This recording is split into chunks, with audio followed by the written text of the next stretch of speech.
Hi and welcome to Glowing Beauty Vlogs. Today I am taking you on an Instapot adventure. We are going to be attempting a barbecue meatloaf. I have not made this before, so we're just gonna have to kind of just wing it and see what happens. So before I start cooking, I like to get everything kind of prepared. So first off, it needs one large carrot, peeled and grated. So I will peel this first before I get out the grater.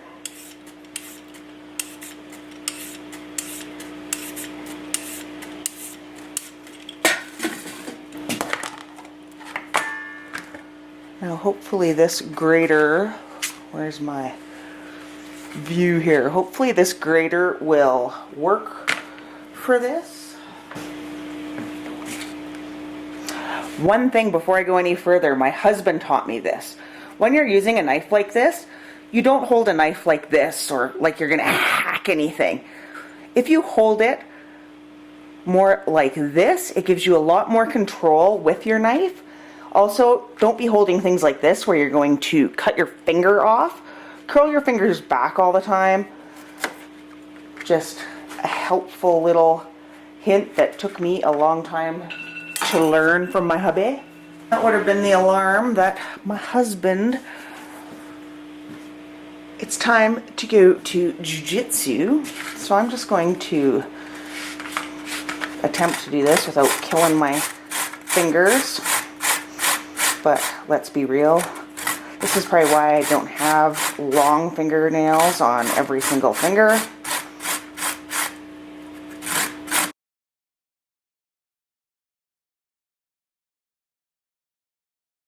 Usually when I'm doing stuff like this, my husband just winces because he knows what's coming. Good enough. So,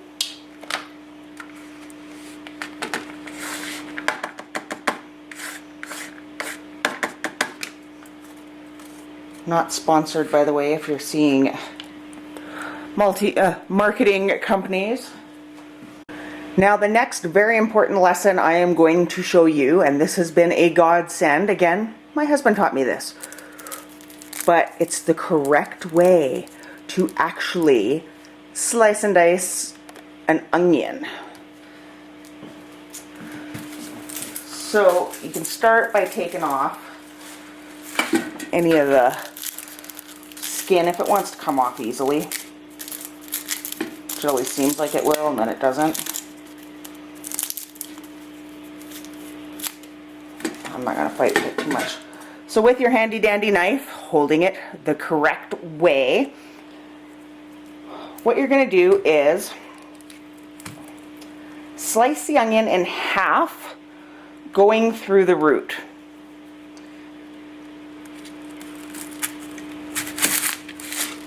Like so. Now we only need half of an onion.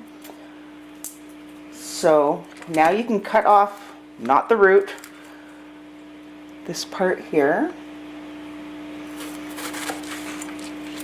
which then if you want to make a little slice, make it easier to peel off the, I don't know, gross outside skin of the onion.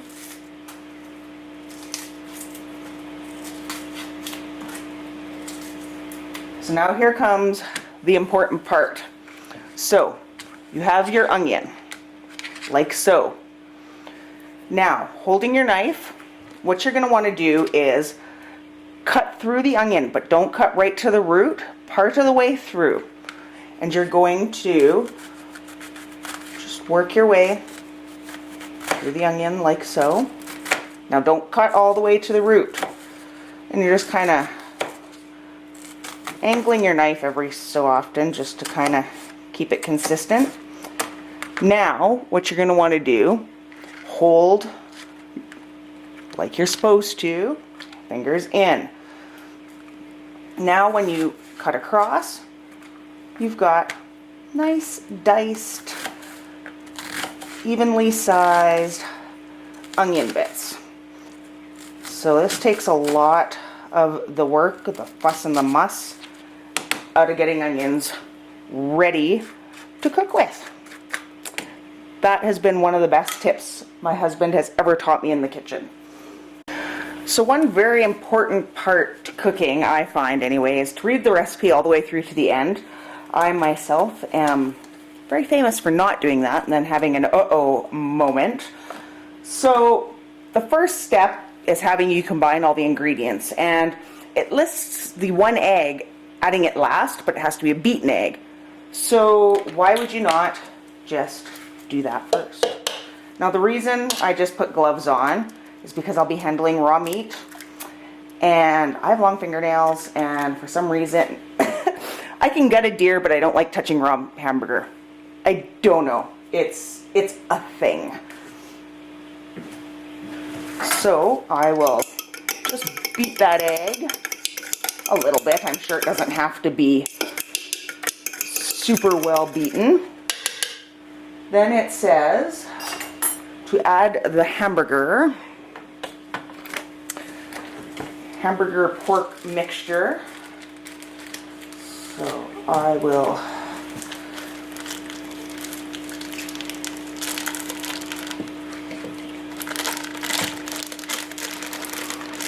You're gonna have to let me know in the comments how this video looks. I have never tried to film like this. I'm using a camcorder, not my DSLR camera, so I can't see what's being recorded all that easily. And maybe I need to set it up differently so that, I don't know, I'm filming from the front instead of the side where I'm trying to work, stuff like that. So we have the raw meat, we have the egg. Now it says 1/4 cup of the barbecue sauce, and it calls for a thick barbecue sauce, and what I'll use is ghee fiare, bourbon brown sugar, sweet and sticky. Kind of sounds good, so why not try it?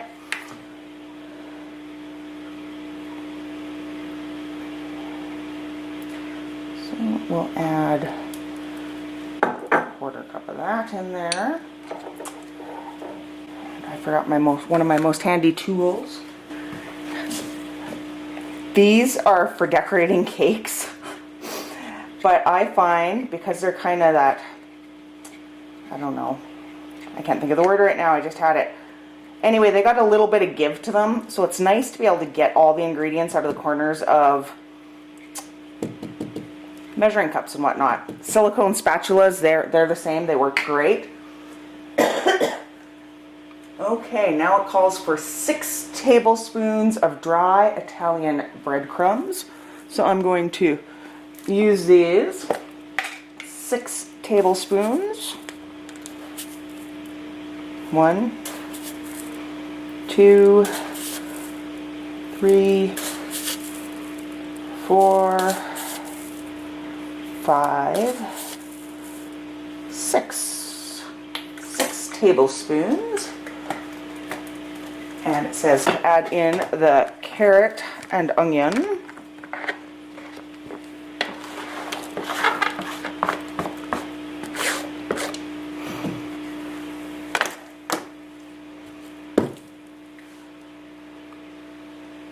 And 1/2 teaspoon each of salt and pepper. Now this is where I get really technical, because when it comes to stuff like that, I usually say what kind of fits in the, you know, little divot of your hand is usually about that right amount.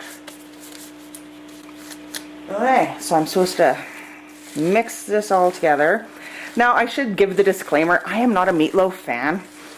My husband loves meatloaf, my boys like meatloaf, I don't. So I'm hoping, because the barbecue sauce I like, you know, the thought of carrots in it kind of is appealing. So we're hoping that maybe this will be a, I don't know, a recipe I like. And we'll see. So I'm just going to keep working that till it feels a little bit better. Like it's all mixed up. And these onion chunks are broken up. Oh, and I should mention that that was like 1.5 pounds of beef pork mix. ground beef and pork.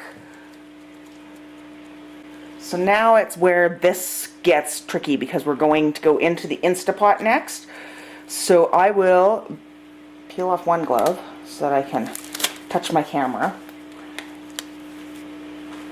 But yes, I will be back because we're going to, this is where I have no clue how this is going to work. But we're going to try it. We'll see. So we're back. What I've done is I've got 2 pieces of aluminum foil. Now it had said to get 2 pieces and kind of make a cross out of them, but I have the like industrial size tin foil. And it said to take this loaf, put it in the center, and all your goodies out of here. Form it into a loaf.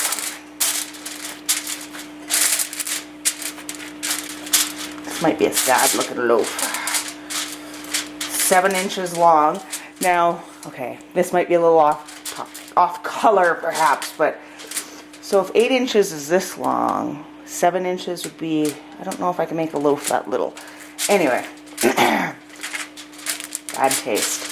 Now I have to keep in mind too that I use a 6-quart Instapot, so I want to make sure that my loaf is going to be the right size to fit into the Instapot. So now it says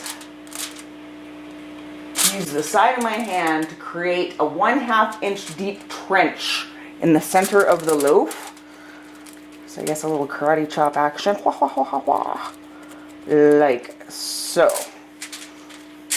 Okay, that could look obscene. Now I'm supposed to bring up the sides of the foil.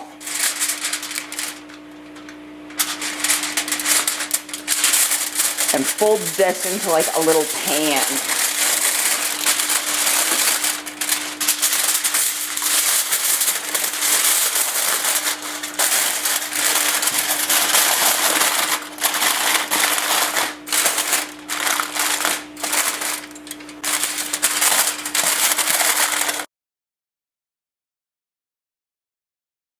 Okay, so there's my meatloaf in its pan.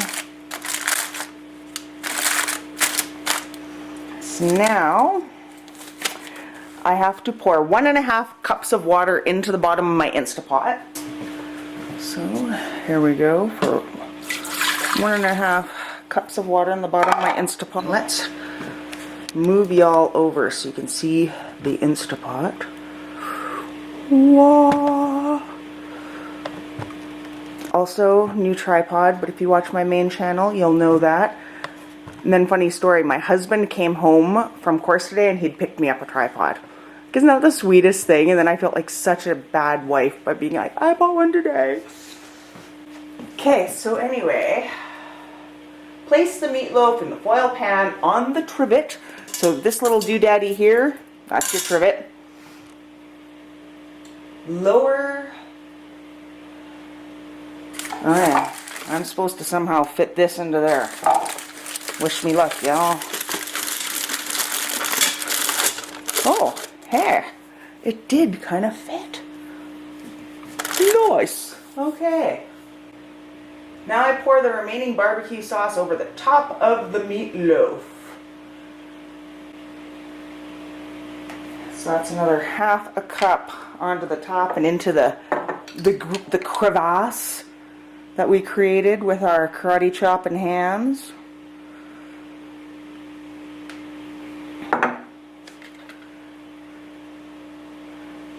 So let's fill the crevasse. Except I kind of want it all over the top. When my mom made meatloaf growing up, it was always just ketchup on the top. So, I don't know. Like I said, I'm not a huge meatloaf fan, but this recipe for some reason intrigued me. And I know my husband's been kind of wanting meatloaf. So, there's that. So now we put on the lid to our pressure cooker.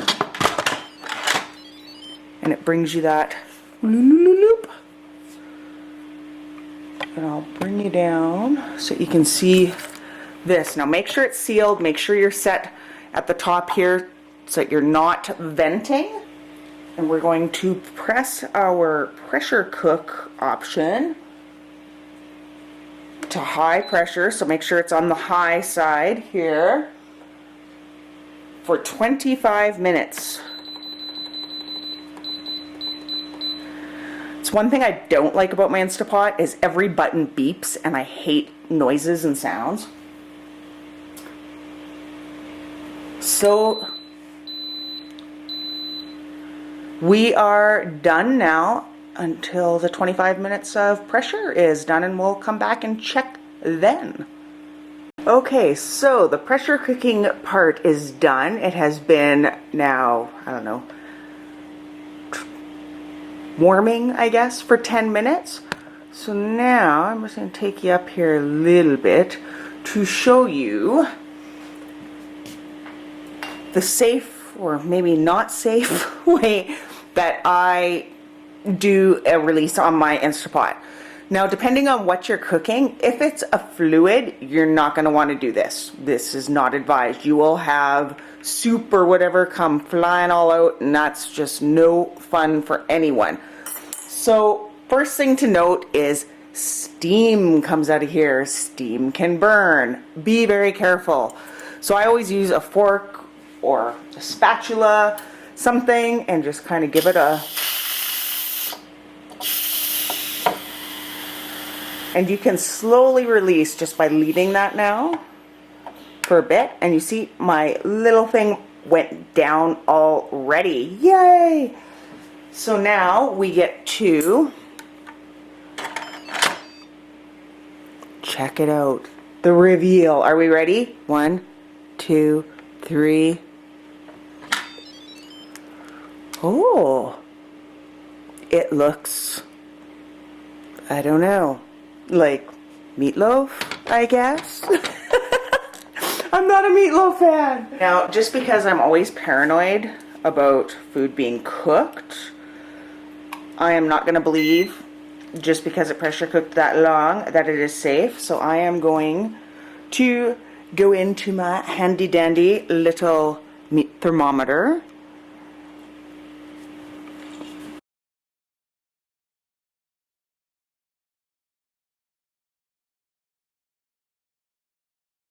$143-ish. Now that would be considered rare. See this, I don't know if it's going to show up on here, but you can go through to set it for well done would be 170, medium well. Now, because I am not a fan of any pink at all, ever, in ground beef, I don't know, some people like it pink, I don't. The only time I did was when I was pregnant. For some reason, raw hamburger seemed really good, but anyway, that's another story. I am going to push cancel, and I'm going to pressure cook this for a little bit longer. So I'm going to go pressure cook, and I am going to do it for, say, 10 more minutes. And that will give me some time to boil some potatoes or something for a side. So we'll check it again later.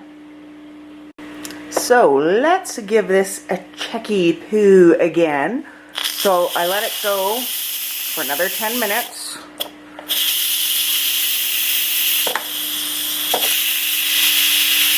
Notice how I try to be safe using something, and then pretty soon it's like, that's taking too long, because I'm impatient. Now the quick release, you can actually just even push down on that. The pressure's almost gone. There, and that's down. I'll wait for it to stop kind of hissing. And we'll give this another look. And let's hope that it looks cooked, because Bart and the boys should be home from jiu-jitsu at any moment. I have peas and potatoes on the stove. So let's do. Fingers crossed. Ooh, that looks more cooked. That definitely does. Still looks very fluidy. Now maybe that's just because the pork is more fatty than just using hamburger. But we will probe it just to make sure. Let's get the probe in here.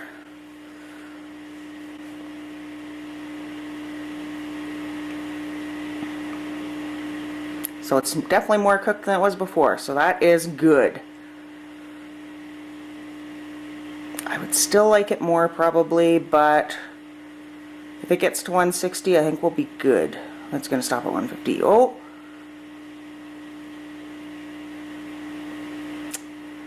Huh. Oh, 159. Are we going to get that 1 degree? I think we're good. There we go. So I think we are cooked. I think we're good that way. Oh yeah, see, so for medium, it's considered cooked anyway. So, yay! So I am actually going to leave it in the pressure cooker just because the family is not home yet and I want to keep it warm. So yeah, I'm just gonna let it warm and finish up my peas and stuff, and we'll see what it's like when I cut into it. So we've let this warm now for 31 minutes, and I happen to have a little man who wants to help. I love washing and cooking. Yes. So I want to be a chef when I grow up. So we will open this again. Let me just tighten that. Can I help? Oh, hold on. Jaxie. Oh. I have 2 little chef wannabes in here with me. Are you making a video? I am. Good boy. Hi. Okay, don't be jumping. Silly duck. Can I open They both just got home from jiu-jitsu. Yep. So Mason, do you want to open that if you can? Do you know how? Good job. And inside is our meatloaf.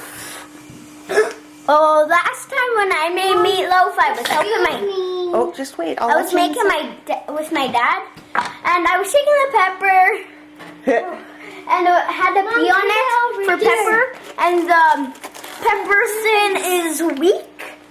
Then I was pouring it, and the lid came off, and it was a disaster. An exaster. So I have taken it out of the crock pot now. Yummy.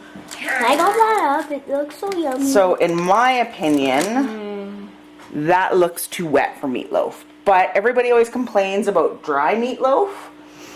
Mason, do you want to go get me another fork, please? Yeah. So maybe this will be okay. Maybe. Thank you. So I will try to lift this carefully. Oh, I know. Actually, go get me a spatula. We're learning. This is my first attempt at this. Mommy, since there's some meatloaf, can I have? Just a second. Oh, no, a spatula, not a spoon. Like a flipper. Yeah, go ahead, taste it. What do you think? Flat, like this green one? No. Heavenly. Really? Heavenly? Well, I like to hear that. No, a flipper. You guys want to have some Perfect. thumbs up if you do. Mason told me the other day he wants to save all of his money to get a camera to be a YouTuber when he grows up. So I told him he's got a ways to go. So there's our meatloaf. Meatloaf. So I will dish it up, cut it up, and I will let the little men tell you what they think All of lit up. when they're done. Bye bye.